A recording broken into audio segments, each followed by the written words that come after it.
lang natin ulitin. The sum of a number and 9. Pwede na, lagyan na natin kaagad. Okay? A number, tawagin natin x. Okay? Pwede ring n. Okay?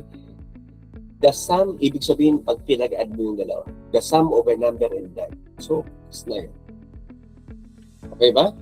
The sum of a number and 9 is, ayan, yan yung boundary.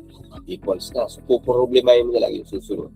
Is less than twice the number. 3 less than twice the number. Twice the number, twice the number. Doblehin yung number. X ba yun? Doblehin 2x. Okay? 3 less. Ibig sabihin, mas bababa siya. Para maging mas bababa siya ng 3, itong 2x, mabawasan siya ng 3, minus 3. Okay, that's the way to interpret it. I don't know, guys, if you're gonna interpret it the other way or whatever, such that you wouldn't arrive with this equation. Okay? Best way is to practice, classmates.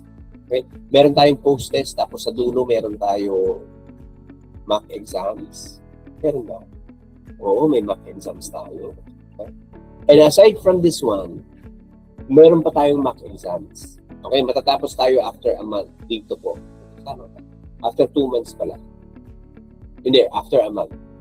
Tapos pwede kayong mag-umulit. Okay? Kailan po ang mock exams? Pwede kayong mag-take ng mock exam sarili niyo. May isa pa po tayong mock exams. Okay. Kita nyo, guys? Kita nyo po, okay. So, andito po tayo sa first batch. Okay? Pwede kayong mag-asynchronous. Isi-share ko yung videos, ito, tapos yung materials natin. Sakop yan ng first batch. Okay? Kaya maganda pag-share pag first batch. And how many hours pala ang CSE exam? It's nasa 1 minute per question. Okay? Kaya kung 170, mga 1 minute po. Yun yung pinaka-rough estimate. So, 170 minutes. Divide mo sa 60 na meron. Hindi pala. 2 hours and something. Okay? Basta sa inyo po, pag nag-practice kayo, mag-budget na kayo ng 1 minuto bawat ano. Okay?